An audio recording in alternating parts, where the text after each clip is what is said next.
I'll start off with something that I noticed was like a main theme in your book, and it was in regard to just the amount of money and the amount of resources that get spent on defense here in the United States, and how that spending really doesn't translate to better national security capabilities. Can you discuss that in more detail?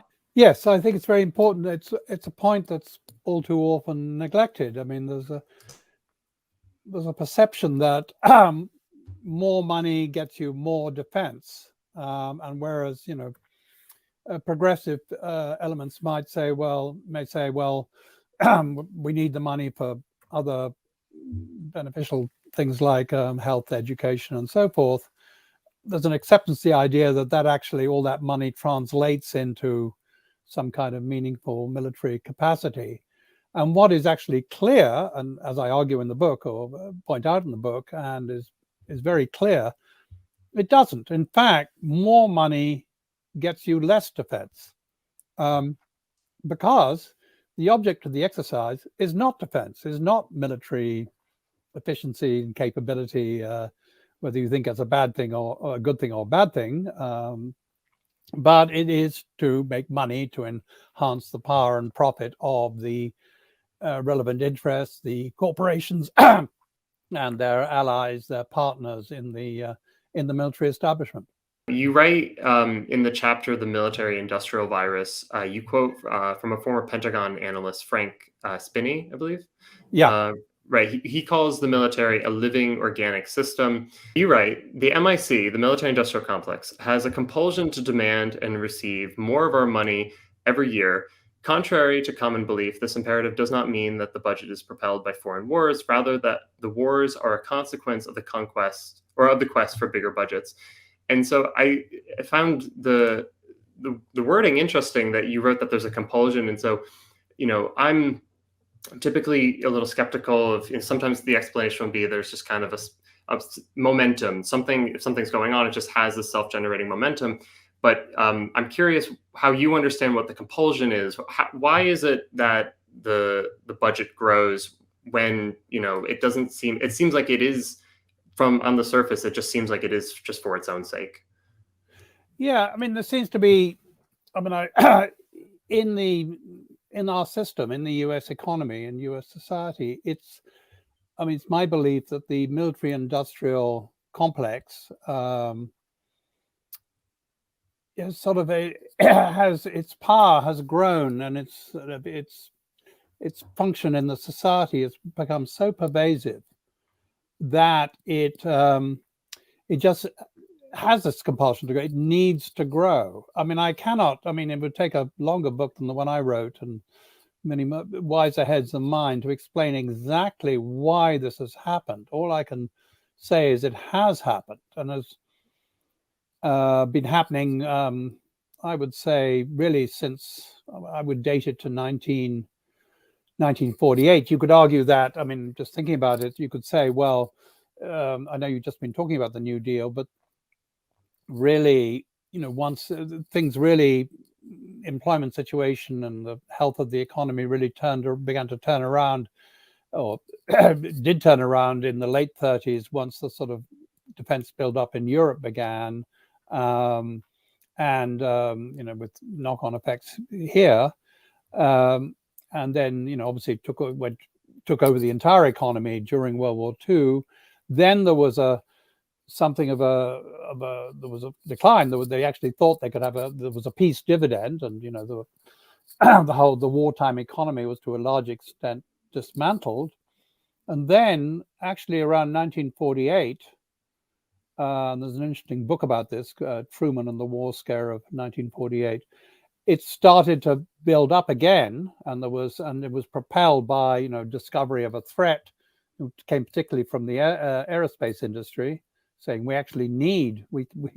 can't actually make it in the civilian world, making civilian products. We actually need war production, war contracts, and so then threats were duly unveiled.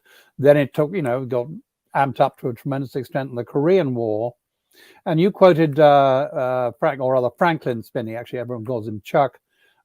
Chuck's analysis of budgets since actually 1954. He took it from 1954 up to recent years, and discerned this steady 5% overall growth. And what I found fascinating, as I talk about in the book, is that whenever that growth curve looks like it's being interrupted, I mean, it goes up and down a bit, but when the underlying curve is interrupted, then the system reacts. Suddenly we have a threat. We have a further justification, albeit, being the missile gap of 1960, then Vietnam, then after the end of Vietnam, suddenly discovery of a supposedly much stronger Soviet Union than we suspected. Then after the collapse of the Soviet Union, the beginning of the emergence of China, and steps to make the Soviet or Russia hostile again. It seems to be, and as I make this, comparisons, Chuck came up with it, that it's like an organic creature that has to feed and has to, its basic impulse is dedicated to protecting its food supply and growing. And that is indeed what we see happening, and is definitely happening today. Can you talk a little bit about, just a continuation of what you were discussing regarding the aerospace industry and their inability to make products that, or have a business model, I suppose, that mostly provides products for average consumers. Did that coincide with the evolution, for lack of a better word, of the Air Force? The Air Force, it's changed throughout the decades. Can you discuss that and whether that coincides at all with the desires of the aerospace industry? Very much so. I mean, the creation of the Air Force has different strands, and I talk about this a bit in the book. The Air Force originally was this sort of adjunct to the Army, lower in status and certainly in budget to the artillery. And they chafed at this, and particularly in the 1930s, well, going back to the 20s, but in the 30s, they really got to work on making the justification for them to be an independent service with the command of money and power that would give them. And they did that by saying, well, we can win wars on our own with our new technology enabling precision bombing, and on which they spent an enormous amount of money. People forget this. I mean, even before World War II, they were investing very heavily in precision bombing. And they tried it in World War II, and of course, it was a complete bust. They had this mechanistic view of societies that you could take out a crucial component and that would give you victory, because the enemy war machine would collapse. And they tried that on Germany. Actually on Japan too, but more vividly on Germany, and it didn't work at all. And so they went to just mass extermination of civilians, which was the only thing they thought they could do, bombing and burning down cities. So, but in the course of that, and there's a particularly instructive story, which actually isn't in my book, I have to confess, to do with the construction of the B-29 bomber, which was actually cost as much or more money than the Manhattan Project. Not something people generally know. They invested more in building the B-29 bomber than they did in building the atomic bomb. And they did it in Kansas. There was a thing called the Battle of Kansas, where they basically devoted the entire resources of the war economy, or as much as could be spared, to building this plane. And private industry was very much involved in that. I mean, whereas the other two services, the Army liked to build its own weapons, and the Navy, closely controlled the building of its own ships. The Air Force was built on a model of contracting out, of enriching, supporting and enriching privately owned aircraft manufacturers. There were a great deal of that in that time, very few now, but. So they did, and for a while the two coexist. I mean, civilian and military production coexisted. Although the military production subsidized the civilian, something that's been enormous row with the Europeans about, that military contracts have been a way of subsidizing civilian production. And I found there's a particularly instructive story here in the case of the Boeing Corporation, which for a long time was was our shining light of successful civilian airliner production. And that was true. They built a great number of very good airplanes. At Boeing, they would have a strict rule for a long time that if you worked on the defense side, because they also had enormous military contracts, you could not go and work on the civilian side, because they knew that the habits of military production, which is basically very wasteful, cost plus contracts, shoddy, untried technology, poor performance, if that seeped over into the civilian side, they'd never sell another airplane, or they would have difficulty in doing so. Eventually that broke down, and the civilian side of Boeing became militarized, and the ultimate result has been the impending or the near ruin of the Boeing Corporation. You had the 737 MAX, which killed a great number of people, which was really had all the hallmarks of a military contract, and the 787 Dreamliner, the same thing. So it's a long-winded answer to your question, but there's been this symbiosis between the aerospace industry and the military, which has ensured, I think, that first of all, we had a bloated aerospace industry, and one which, to the degree it was, ever more closely sort of intertwined with the military, led to imperfect or non-competitive, has led to civilian production. So yeah, I'm glad you brought it up, because it's a crucial part of the whole picture, is in the sort of path breaker in this, and the prime example has been aerospace.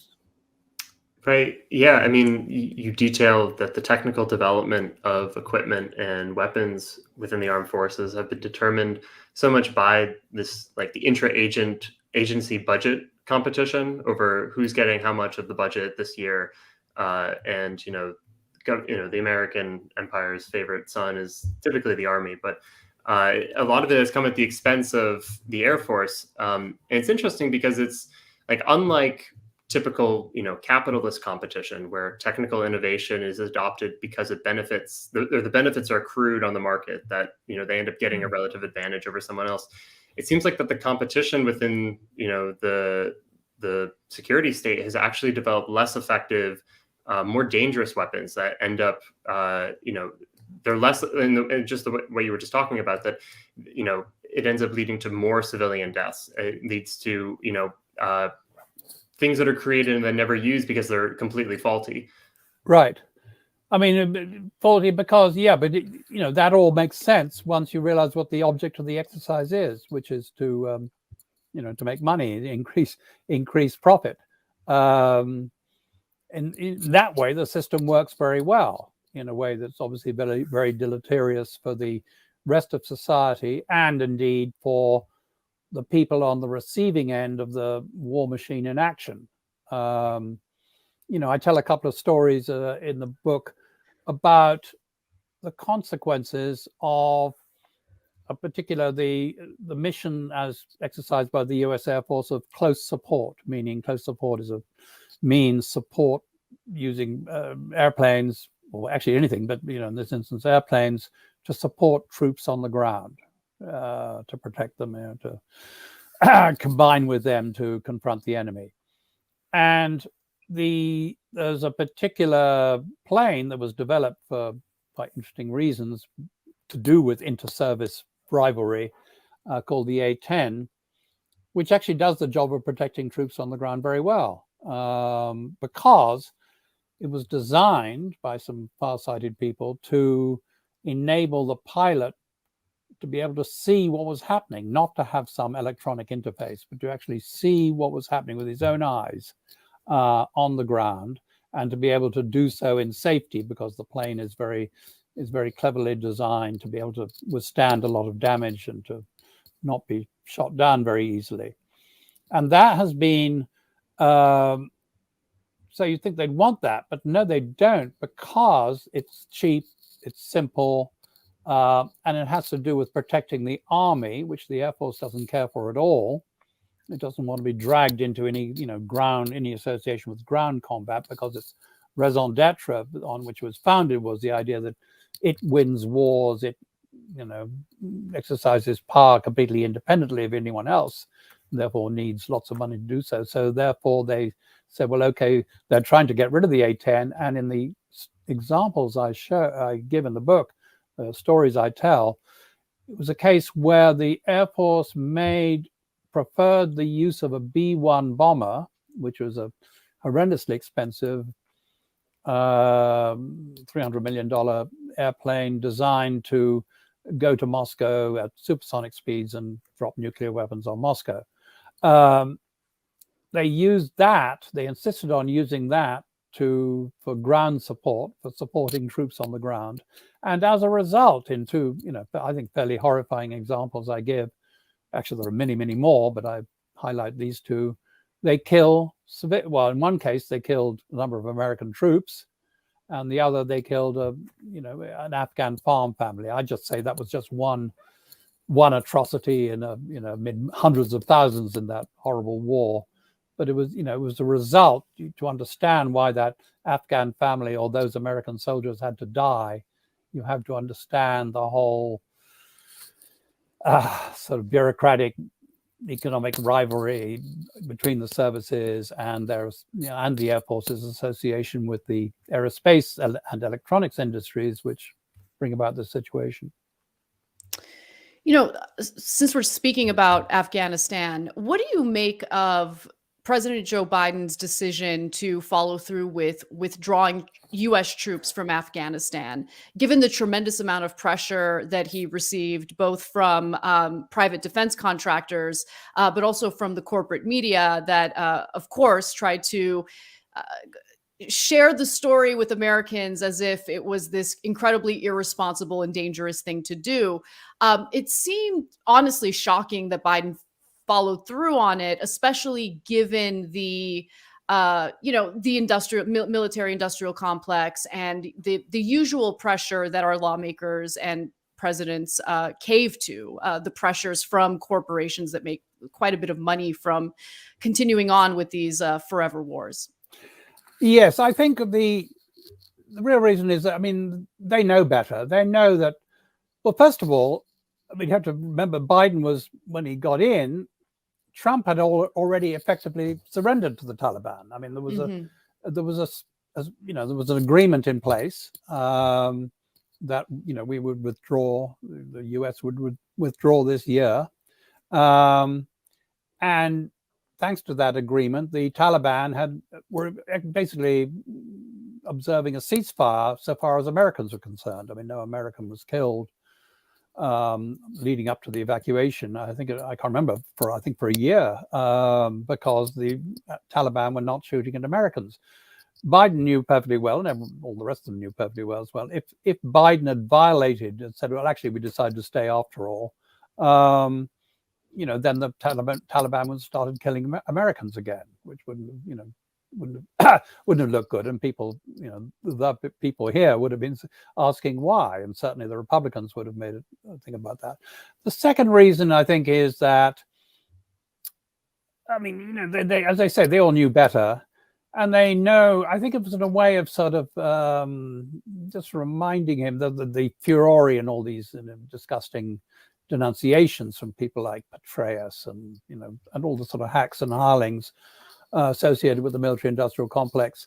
It's a way of sort of admonitory, saying, just here's what you get if you end a war, and so don't even think about doing that again. And just to remind you who is ultimately in charge here. That's the way I see it. And of course, they all knew perfectly well there's a much bigger prize in prospect, which is the whole build-up of this confrontation with China. Mm-hmm. we weren't, by the end, we weren't spending that much in Afghanistan. I mean, there was a lot of private contractors who were still doing pretty well, and we were going to shovel out, I think, $3 billion, around that for the war. But that's really chicken feed compared to the torrent of money that's being unleashed now in the confrontation with China. Now that we've discovered. Sorry, go ahead. Yeah, so just to follow up, because I'm actually very fascinated to hear your thoughts regarding the military buildup regarding China, record arms sales to Japan and other countries, India. How do you see this playing out? Because it certainly is forcing China to build up its military capabilities as well. They're spending more and more money on their military, not nearly close to what the United States spends on defense. But how do you see this playing out? Well, it's hard. I mean, my hunch is that it'll be like it was with the Soviet Union, for the years of the Cold War, that Cold War, where there was a lot of huffing and puffing and heavy expenditure and proxy wars around the globe, Vietnam and so forth. But in the end, there was never actually, both sides were well aware of what the consequences of actually going to war with each other would be. And I'd like to think, and I basically do think, but I wouldn't say with great certainty, that the same thing will happen with China. The danger is that I think, I can't speak for the Chinese, but certainly on this side, the sort of level of irresponsibility is edging higher all the time. I mean, in our nuclear weapons policy now, there's a sort of insidious growth in notion, or sort of insidiously increasing prominence given to low yield nuclear weapons, to blurring the line between conventional nuclear weapons. That this is very much explicitly part of policy now, and we developed various bombs and warheads, a couple at least, to have a minimal.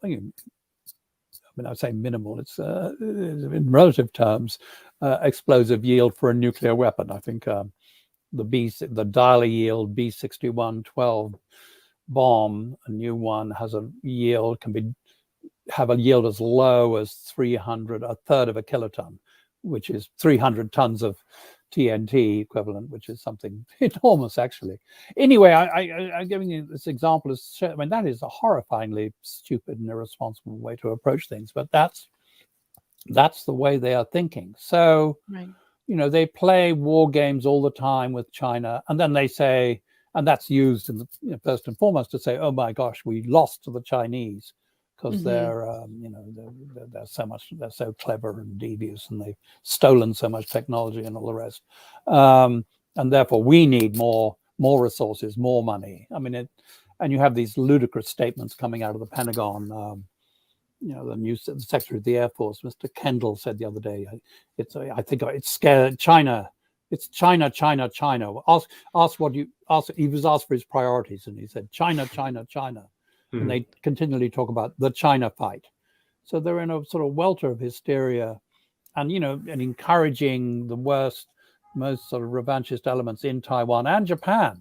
I thought Shinzo Abe was bad enough, but now the regime that now in power is hell bent on increasing militarization. So this has to be dangerous. I don't think, absent a Chinese invasion of Taiwan, which I really don't think is going to happen. As I say, my hunch is that we'll have a Cold War. And what is different, of course, from the last one is we didn't depend on the Soviet Union for most of our consumer goods, whereas we right. do. Yeah, the economic component. Say again? The economic component of this is really fascinating, and for all of the huffing and puffing about the stolen intellectual property, what's usually left out of that discussion is the context of the United States wanting to take advantage of cheap labor, and essentially giving China an advantage that we're now complaining about. It's Well, right. incredible. And also, isn't it, I find it very interesting and amusing that, well, interesting anyway, that while, we talk, there's endless talk from the Pentagon about the China fight, and there's lots of rhetoric from the White House about, confronting China, and you have Biden continually saying things he's not meant to say, like, we will come to the military aid of, we will basically go to war over Taiwan if necessary. Meanwhile, JP Morgan, Goldman Sachs, I forget whatever other banks and private equity funds are eagerly accepting the Chinese permission to invest in China. So our economic collaboration, or the finance capital, is, still happily investing in China. No one seems to be stopping them, BlackRock, while we're supposedly getting ready to go to war with them. It shows up the sort of irrationality of the whole thing. Right. Yeah, it does seem it's quite a bit of saber rattling to, as basically something of like a bargaining chip or something to in the course of competition of, we actually want this different economic deal or whatever. But it does seem like there is both a combination of greater economic costs to war now, both China, but just more broadly, and also more political costs, that it's not as easy for states today to go to war. For most states, war is not even on the table. That, like when Germany and the US are arguing over something, war is never considered an option. Whereas 100 years ago, it might have been. Just like kind of how dramatic that change has been, maybe goes understated or something. But you do mention, this may be a weird roundabout way of getting to a different question, which was about, you mentioned a conversation you had with Representative Ro Khanna, where you quote him as basically, the primary issues with American foreign policy largely have to do with militarism or bellicose attitude, and excuse me, not just attitude, but obviously like impacts in the world. And you make the point that, yes, of course, obviously, but how do we then deal with the budget? That like it kind of takes our eyes off the budget. And so I'm curious how this, I believe that piece was written a couple of years ago. I'm curious how you feel about maybe progressive politicians, both in office and maybe just like left political movements and institutions and projects push. How is our foreign policy approach going? Are we addressing the right things? How should we address American imperialism and American foreign policy in a better way, more productive way? Well, broadly, obviously, I'm in agreement with the general progressive approach, which is, this is a monstrous.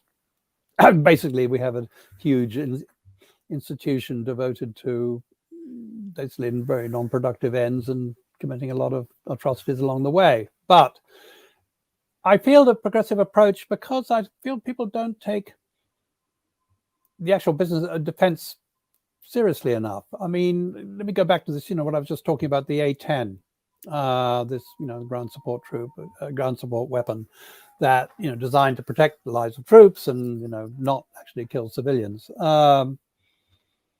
When the Air Force, as I mentioned at length, the Air Force is keen to get rid of it for wholly irresponsible reasons. And, actually introduced a plan a few years ago they were going to phase it out. And the supporters of the A-10 mobilized and actually got the Congress, recruited enough people in Congress to shoot this down.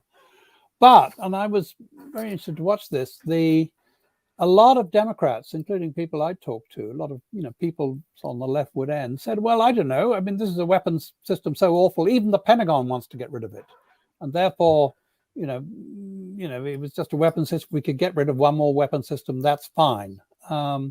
Without thinking through what this was all about and so forth. And I remember sort of arguing with people that they should really, if you want to advance the progressive agenda, you should really sort of take much more interest in the way the military actually operates and Actually, I mean, being hubristic about it, sort of look at the arguments I make in the book. I mean, you don't have to take them from me, but this is the point. This is what it's all about. This is how it works, and I don't think you're going to make too much of a dent until you start doing that. I mean, let me say something further about the A10 discussion, which was actually the protecting the A10 got a lot of support on the right.